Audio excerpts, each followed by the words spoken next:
Hello, dear members of the Loving Truth Stories family. Today, we are going to bring you a romantic story full of drama and surprise. So let's get started. And don't forget to subscribe to our channel so you don't miss any meaningful stories. The rain fell mercilessly that night in New York, turning the city into a canvas of blurry lights and restless shadows. Water streamed down the glass of the skyscrapers, each drop echoing like a silent sob against the darkness. On the 60th floor of one such tower stood Adrian Cole, a billionaire whose name carried power in every boardroom across Manhattan. He looked every inch untouchable in his tailored black suit, his tall frame outlined against the floor-to-ceiling windows. To the world, he had everything: wealth beyond measure, influence that could bend decisions, and a reputation for being both brilliant and ruthless. But as Adrian stared down at the city swallowed in rain, the truth whispered inside him. All of it felt empty. Behind him, the door opened. His bodyguard's voice broke the silence. "Sir, there's something you need to know about the maid, Jennifer Rivers." Adrian didn't move. His reflection in the glass was cold, almost unfamiliar. "What about her?" The bodyguard shifts uneasily. "We've noticed small items missing from the estate. Jewelry, silver, nothing too large yet, but it's enough to raise suspicion. She left the mansion just now. Do you want us to confront her?" Adrian turned slowly, his gray eyes narrowing with dangerous precision. He despised betrayed more than anything. In his world, loyalty was currency and dishonesty was unforgivable. "No," he said firmly. "I'll see for myself." Minutes later, Adrian's black Bentley sliced through the stormy streets.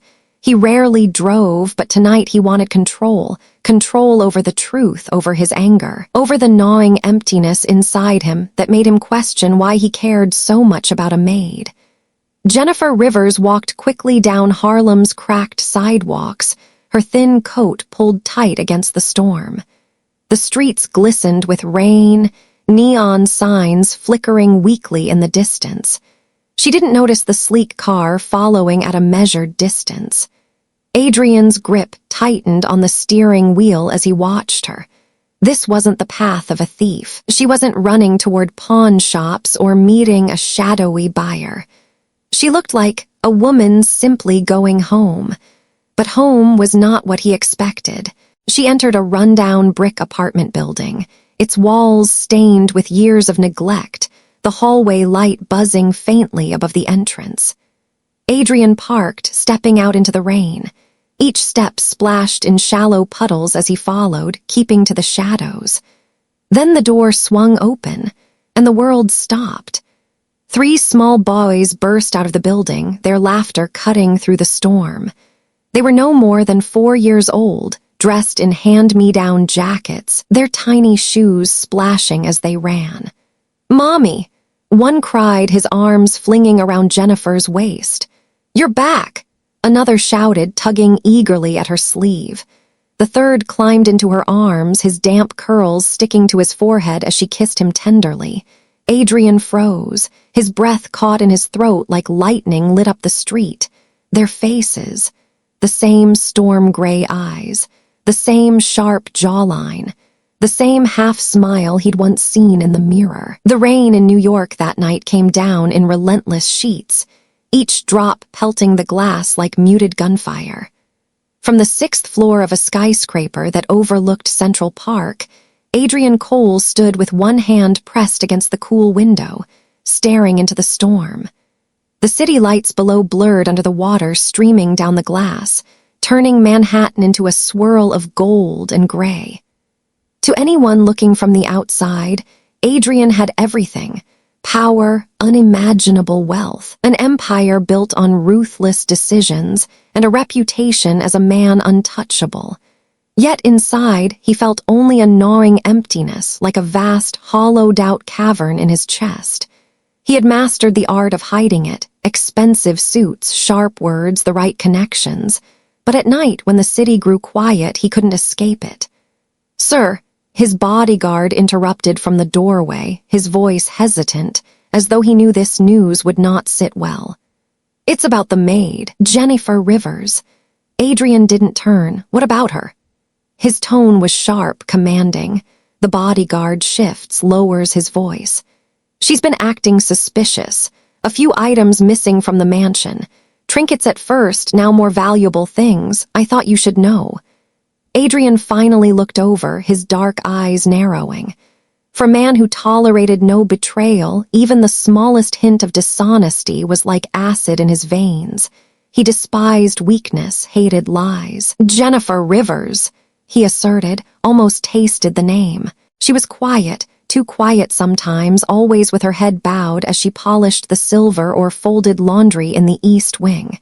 Beautiful in an understated way, yes, but beneath those shy glances was their deception. That thought alone sent irritation prickling down his spine. "Where is she now?" Adrian asked. "Leaving the estate. Alone," the bodyguard answered. "I thought maybe you'd want to see for yourself." Minutes later, Adrian was behind the wheel of his black Bentley, the engine purring like a predator in the night. He rarely drove himself, but tonight he wanted control. The rain hammered the windshield as he trailed her small figure from a distance. Jennifer wore a faded raincoat, clutching her bag tightly to her chest as she hurried through the wet streets of Harlem. Adrian's mind raced with possibilities. Was she stealing from him to feed some hidden vice? A lover? A secret life in the shadows? The thought almost made him smile bitterly. Of course, people always take what they can. That's why you don't let them close. But when she turned down a narrow street lined with cracked sidewalks and flickering street lamps, something unexpected tugged at him. This was not the path of a thief heading to sell stolen goods. This was the walk of someone going home. Adrian parked a block away, his tailored shoes splashing in shallow puddles as he followed on foot. The building she entered was old, its brick walls stained by decades of neglect. Paint peeled around the doorway, and the faint sound of a television echoed from one of the upper floors. Then he heard it, laughter. High-pitched, innocent, unrestrained laughter. The door swung open again, and before Adrian could register the scene, 3 small figures burst out into the rain. 3 identical boys, no older than 4, sprinted toward Jennifer with squeals of delight. "Mommy!" one shouted, throwing his arms around her legs. "You're back!" Another crying, tugging at her coat sleeve. Adrian froze, every muscle in his body locked as his gaze fell on their faces. It was like staring into a distorted mirror of his own childhood photographs. The same storm-gray eyes, the same sharp chin, the same faint dimple that only appears when they smiled. All 3 of them. He couldn't breathe. The rain felt colder, heavier, as though the universe itself had conspired to drag him down into this moment. Jennifer bent down, scooping one child into her arms, her face glowing with a warmth Adrian had never seen before. A mother's love, pure, unguarded, unshakable. She kissed the boy's damp forehead, whispering something he couldn't hear. And as she looked up for a brief second, her gaze locked with Adrian's across the street. Her expression shifted, fear, recognition, then defiance. She clutched the boy tighter, as though shielding him from the storm, from the world, from him. Adrian staggered back a step, gripping the edge of a lamppost. His mind spun with questions, accusations, possibilities, but no answer seemed strong enough to hold the weight of what he had just testified. 3 boys, identical, 4 years old, my eyes, my face. The truth screams at him, louder than the thunder cracking overhead. For the first time in years, Adrian's stony heart trembled. 4 years earlier, Jennifer Rivers's life had been far simpler, though not easier. At just 21, she balances her medical school coursework with endless hours behind the counter of Brewhaven, a cozy little coffee shop tucked on a busy corner of Morningside Heights. The place smelled of espresso and cinnamon, a comforting aroma that masked her constant exhaustion. Jennifer tied her apron tighter as the bell over the door jingled one rainy afternoon. She changed up, expecting another student rushing in before class. Instead, a tall man in a perfectly tailored charcoal suit strode through the entrance, his presence filling the room like a sudden shift in air pressure. Adrian Cole. She didn't know his name yet, but she recognized the type. Arrogant posture, watchful eyes, the kind of man who used to be noticed. He ordered a black coffee, no sugar, no cream, his tone clipped. When he sat near the window, laptop open, Jennifer tried to ignore him. She carried drinks to tables, refilled pastries, and wiped down counters, but Adrian kept watching her, curious, sharp, calculating. Finally, when the shop quieted and she ducked behind the counter with a stack of notes, he spoke. "You're not really just a barista, are you?" he asked. Jennifer started, clutching her pen. "Excuse me." He gestured toward the scribbled formulas in her notebook. "Those aren't latte recipes. What are you working on?" Caught off guard, she hesitated, then answered honestly. "It's a predictive model for public health, using data to identify risk clusters before they spiral. It could save money, lives, if anyone cares enough to implement it." Adrian leaned back in his chair, studying her with unsettling intensity. For once, there was no arrogance in his expression, only interest. "That's revolutionary," he said. "The way you're applying analysis, it's not just medicine, it's vision."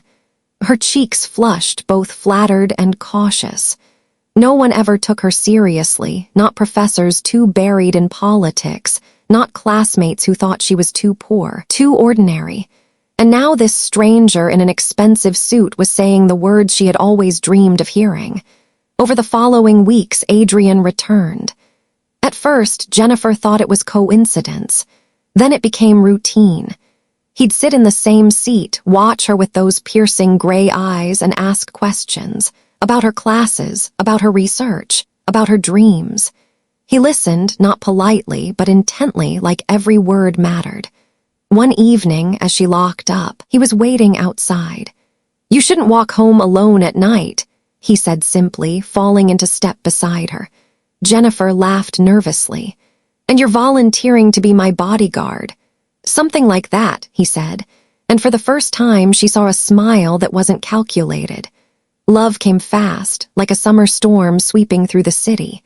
Hidden walks in Central Park at dusk, whispered phone calls between her shifts, stolen weekends in apartments no one else knew about. Adrian, the billionaire who ruled boardrooms, melted into a man who traced circles on her palm while they lay on borrowed time. Jennifer, the girl from Harlem with second-hand textbooks, found herself swept into a world she never imagined. But she never let herself forget who she was. Still, there was always a shadow. He never introduced her to friends, never mentioned her name in public. She convinced herself it was protected from tabloids. She told herself that the way he pulled her close at night meant more than any public declaration. Until the day she stood in the cramped bathroom of her grandmother's apartment, staring at the white plastic stick in her trembling hand. 2 pink lines. Clear, undeniable. Her heart raced, both dismayed and thrilled. She pressed a hand over her flat stomach and whispered, "Our baby." When she told him, she expected shock, maybe even fear, but not the look of sheer panic that flickered across his face. "Jennifer," Adrian said that night in his penthouse, pacing like a trapped animal, "you don't understand. My family, the board, the press, this can't happen, not now." She stood frozen. "It has happened. This is our child." "No," his voice was sharp, cutting. "This is a mistake." Her throat closed. "A mistake." Adrian turned, and in his hand was a checkbook. The scratch of his pen across paper sounded louder than the storm outside. He tore the slip free, slid it across the table. $50,000, he said, his tone detached like he was finalizing a business deal. "Take care of it, and we'll pretend none of this ever happened.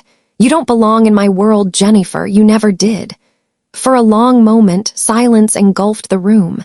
Jennifer stared at the paper, at the cruel way money was supposed to erase everything. Tears blurred her vision as her fingers closed around the check. Then, with trembling hands, she ripped it down the middle, and again, and again. Pieces fluttered to the floor like dying butterflies, each fragment carrying a piece of the future she thought she had. "You're right," she whispered, her voice breaking. "I don't belong in your world, but you sure as hell don't belong in mine." She turned, walking out into the night with nothing but her broken heart and the secret of the life growing inside her. Adrian didn't follow. He just stood there, watching the woman he had once said to love disappear into the storm, leaving him with nothing but the echo of his own cowardice.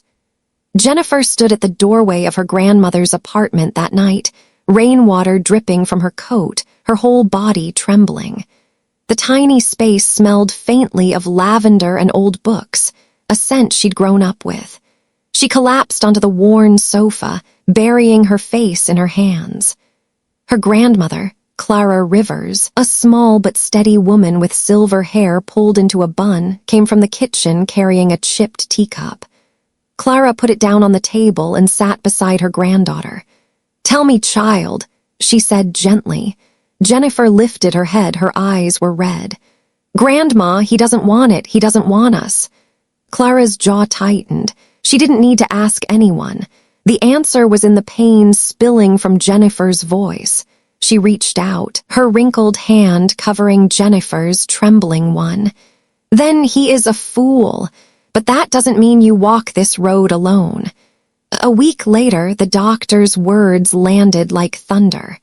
"Triplets." Jennifer blinked, gripping the paper gown tighter around her shoulders. "I'm sorry, did you say 3? Dr. Patel nodded, kind but firm. 3 heartbeats, strong and healthy. But Jennifer, you should know this won't be easy. Carrying 3 babies comes with risks. You'll need rest, support, careful monitoring. Jennifer forced a small laugh through her shock. "Rest? I can barely afford the subway fare." That night, she sat on her grandmother's sagging bed, tears blurring her vision. Clara didn't flinch when Jennifer confessed her fear. Instead, she clasped her granddaughter's hand with surprising strength.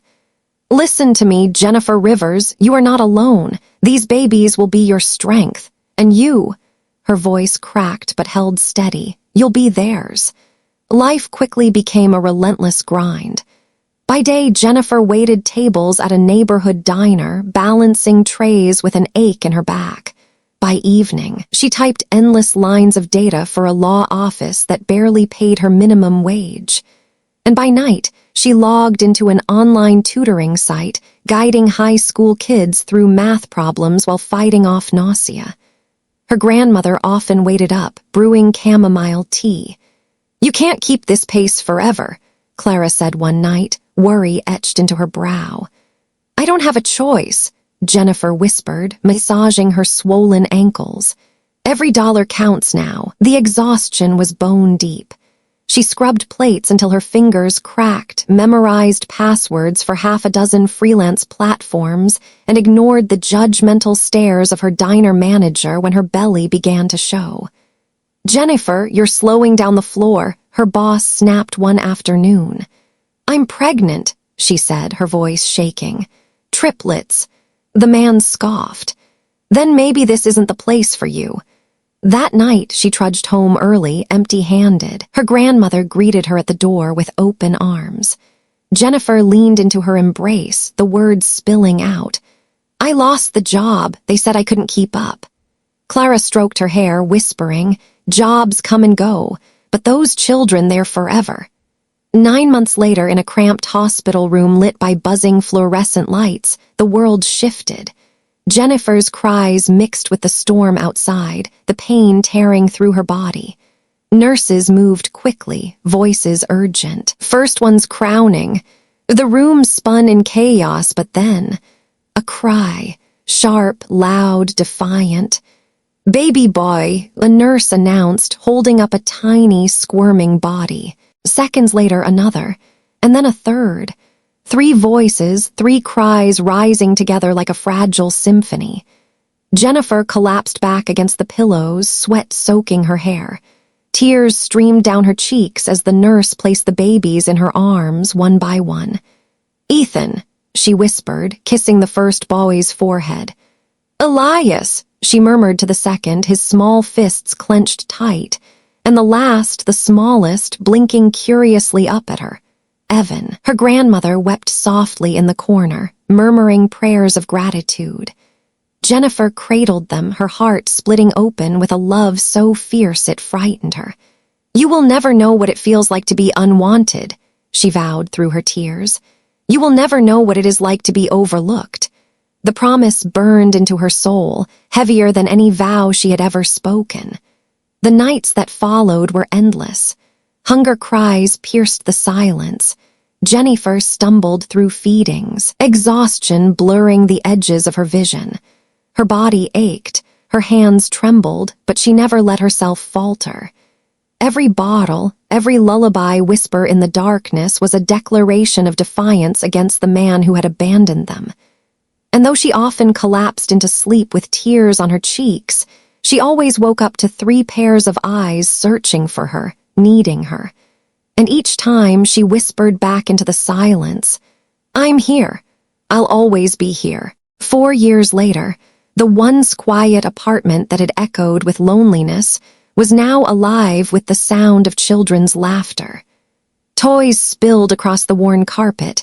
Drawings taped to cracked walls turned them into a gallery of crayon masterpieces, and the scent of grilled cheese or oatmeal always lingered in the air. Ethan, the eldest by minutes, carried himself like a little guardian. Thoughtful and watchful, he'd sit cross-legged on the floor, carefully organizing puzzle pieces while keeping one eye on his younger brothers.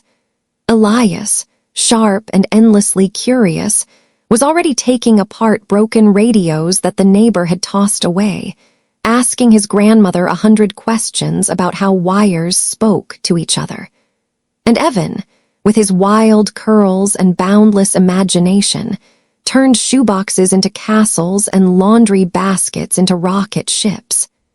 Jennifer often watched them from the kitchen table, textbooks spread in front of her, her laptop glowing with late-night assignments. She smiled despite the exhaustion pressing against her bones. They were different in temperament, but all 3 carried the same fierce spark, and it was her mission to shape it. "You'll always have 3 things," she would tell them, her voice steady even when money was short. "Education, character, and self-respect. Everything else in this world can be taken away. Those 3 things, they're yours forever." By day, Jennifer juggled motherhood and work. By night, she fought her way through the last of medical school, fueled by determination and endless cups of coffee. Her grandmother often scolded her gently. "Jennifer, you need sleep. Even steel breaks if it's bent too long." But Jennifer would just shake her head, rub her temples. "I can't stop now, Grandma. If I give up, what does that teach them? They need to see me finish." Clara would sigh, then smile faintly, then let them see how strong their mother truly is. The breakthrough came unexpectedly. Jennifer submitted a paper she had been developing in secret, her research on how artificial intelligence could predict medical crises before they strike, saving lives in underfunded communities. She didn't expect much, but weeks later, an email arrived. "Your proposal has been accepted for presentation. We would like to invite you to the Institute's annual Innovation Conference." Jennifer read the words aloud in disbelief. The boys crowded around her chair, tugging at her sleeves. "What does it mean, Mom?" Elias asked, eyes wide. "It means," Jennifer whispered, fighting back tears, "someone finally believes in what I've been working on." On the day of her presentation, Jennifer stood nervously before a room filled with white coats and sharp suits. Her hands trembled as she adjusted the microphone, and then small footsteps pattered across the stage. Ethan, Elias, and Evan had followed her up, each clinging to her skirt or tugging at her sleeve. The audience gasped softly, charmed by the unexpected sight. Jennifer blushed, whispering, "Boys, not now." But instead of distracting her, their presence gave her strength. She straightened her shoulders and began. "Good morning. My name is Jennifer Rivers. I grew up in Harlem, raised by a grandmother who taught me that medicine isn't just for the wealthy, it's for everyone. Today, I want to show you how data can become a bridge between neglect and care. Her voice grew steadier with each word. She walked them through charts, models, algorithms, and case studies. And when Elias suddenly piped up from the side of the stage, the threshold calibration accounts for false positives, the audience erupted in surprised laughter. The chair of the panel leaned forward interestedly. "That boy understands your model." Jennifer's cheeks burned, but she smiled. "They've been listening more than I realized." By the time she finished, the applause was louder than she had ever dreamed. A research director approached her afterward, shaking her hand. "MS, Rivers, your idea has real promise. We'd like to discuss partnering with you." Jennifer clutched her tote bag tighter, hardly believing it. Walking out into the crisp evening air, she whispered to her boys, "We're not at the finish line yet, but this is a start." Weeks later, with the support of a small grant and her tireless persistence, River Med was born. It wasn't much at first. A rented office no bigger than her apartment's living room, 2 second-hand computers, and one stubborn dream. But Jennifer had something more valuable than funding: purpose. Her sons often tagged along after school, drawing spaceships on whiteboards while she met with doctors or engineers. Ethan will quietly watch her type emails. Elias will ask endless questions about algorithms, and Evan will announce that the office needed more color before plastering sticky notes everywhere. To outsiders, it was chaos. To Jennifer, it was home. Step by step, she began to climb out of poverty. Her name appears in small articles about innovation, then larger ones. Her work caught attention, then respect. Invitations arrived for more conferences. Every milestone she shared with the 3 little faces that had once been her only reason to keep going. And though the struggle wasn't over, Jennifer had already transformed from a single mother scraping by into a woman people whisper about with admiration, a model of perseverance. The invitation came on heavy cream card stock, its gold lettering embossed with the weight of privilege. Jennifer held it at her kitchen table, her 3 sons leaning in to peer at the elegant script. "The Metropolitan Gala," she read aloud, her voice caught somewhere between disbelief and amusement. "They've invited me as an honoree." "Mom, that's huge," Elias shouted, eyes wide. Ethan, ever practical, asked, "Do you have to go?" Jennifer faintly brushing his hair back. "It isn't about me anymore, it's about what River Med stands for, and yes, I think I have to go." Evan leaned back in his chair with a grin. "Then you need a dress that makes everyone's jaws drop." Clara, listening from her armchair, cried, "That boy has taste, and he's right. If you're walking into a room full of billionaires and politicians, you'd better look like you belong there, even if you already do." The night of the gala arrived crisp with autumn air. Outside the Grand Metropolitan Hall, the red carpet shimmered under camera flashes. Luxury cars lined the curb, spilling out guests in diamonds and designer tuxedos. But when Jennifer stepped out, in a gown of molten gold that seemed to catch and bend every glimmer of light, the crowd collectively drew its breath.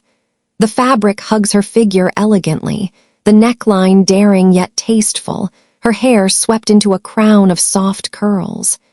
She walked not as a woman once abandoned, but as someone who had remade her destiny. Beside her, her 3 sons, Ethan in a classic black suit, Elias adjusting his bow tie with an impatient tug, and Evan flashing a mischievous grin, looked like miniature princes. A murmur rippled through the crowd. The Rivers triplets, the prodigies everyone whispered about. As they entered the ballroom, conversations paused, eyes turning. For once, Jennifer didn't feel out of place. She belongs. On the opposite side of the hall, Adrian Cole swirled a glass of whiskey he didn't want, his tie too tight, his patience thinner than ever. He was there out of necessity, not pride. The financial scandal that had gutted his empire had left him desperate, clinging to fragile alliances. He had lost board members, investors, even friends. Tonight was about survival. But survival was the last thing on his mind when the room shifted and all eyes turned toward the entrance. He followed the gazes, and when he saw her, his hand froze on the glass. Jennifer. The name exploded in his mind like a memory he had tried to bury. She glided into the hall with the confidence of someone who no longer feared judgment, her golden gown commanding the room. For the first time in years, his frozen heart cracked and the guilt he had long silenced roared to the surface. But then his eyes fell on the boys. 3 of them. Same suits. Same sharp features. His breath caught. The whiskey glass slipped from his hand and shattered against the marble floor. Jennifer felt the weight of his stare before she saw him. When their eyes finally locked, for a moment it was as if the years collapsed. The night she walked out, the nights she cried alone, the years she carried their sons without his presence. But instead of weakness, a quiet steel rose in her chest. Her sons noticed his approach before she did. Ethan straightened, protected, while Elias narrowed his eyes in quick calculation. Evan tilted his head, studying the stranger who looked so much like them. Adrian moved closer, his steps unsteady. His lips parted, trembling as if the words themselves were foreign to him. "Jennifer," he whispered, his voice breaking. "Those boys, are they my children?" The silence between them seemed to stretch across the entire ballroom. Guests lean over, curious but cautious, sensing the tension. Jennifer's throat tightened. She didn't answer, she didn't need to. It was Ethan who stepped forward, his small voice steady but sharp enough to cut through the noise. "No, sir," he said firmly. "We are our mother's children, the only one who never abandoned us." Gasps fluttered through the crowd. Adrian's face crumbled, a storm of regret and disbelief crashing across it.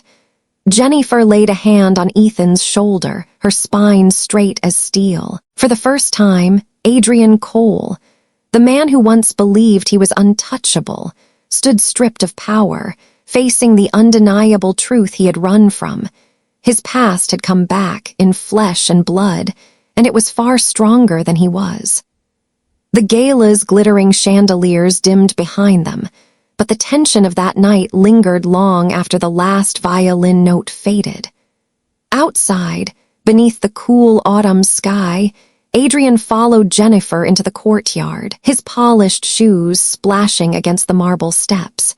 His voice was no longer commanding, no longer arrogant. It was raw, stripped bare. "Jennifer, please," he begged, his words shaking. "Don't walk away, not like this. Let me see them. Just give me 5 minutes, 5 minutes with my sons." Jennifer turned, her gown shimmering under the garden lights, her face unreadable. For a long pause, she simply stared at him, the man who had once been everything to her, then nothing at all. "You don't get to beg for what you willingly threw away," she said at last, her tone low but steady. "You chose to abandon us. I chose to rebuild. That's the difference between you and me." Her words hit him harder than any scandal, harder than the collapse of his empire. Adrian staggered back a step as though the truth itself had weight. The triplets stood silently behind their mother, but then Elias stepped forward. His sharp gaze pierced through the night, far older than his years. "You talk about rights," Elias said coldly, his small hands clenched at his sides. "But we've learned that rights mean nothing without responsibilities, and you gave those up a long time ago." The bluntness cut through Adrian's chest like glass, his lips trembled.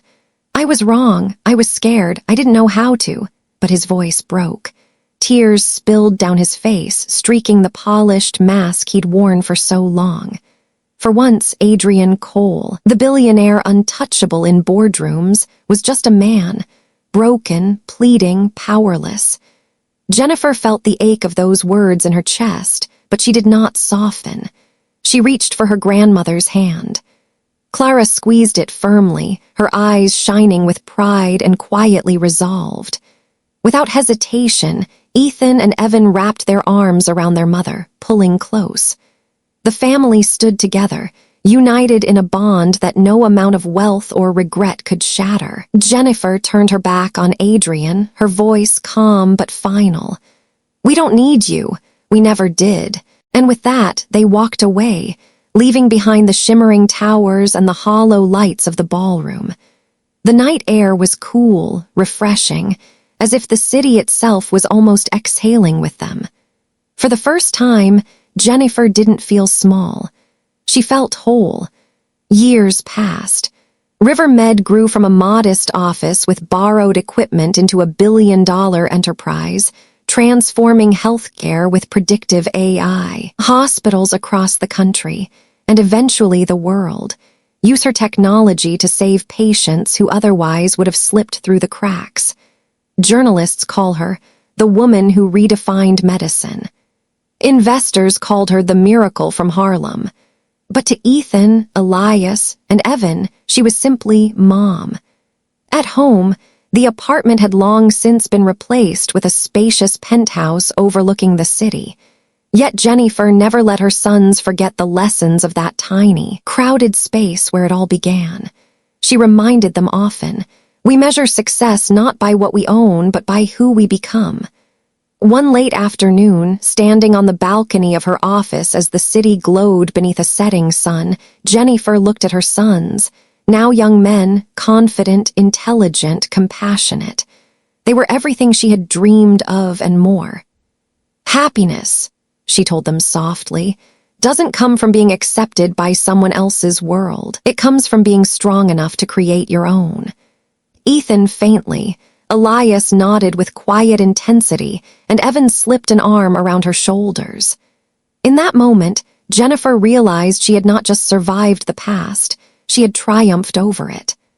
The story ended not with revenge, nor with reconciliation, but with something far greater: self-esteem, determination, and the unconditional love of a mother who refused to bow to despair. And though the glittering world she once thought she needed lay behind her, the echoes of her journey remain, reminding anyone who heard it that true strength is not found in wealth or power, but in love, sacrifice, and the courage to rise again.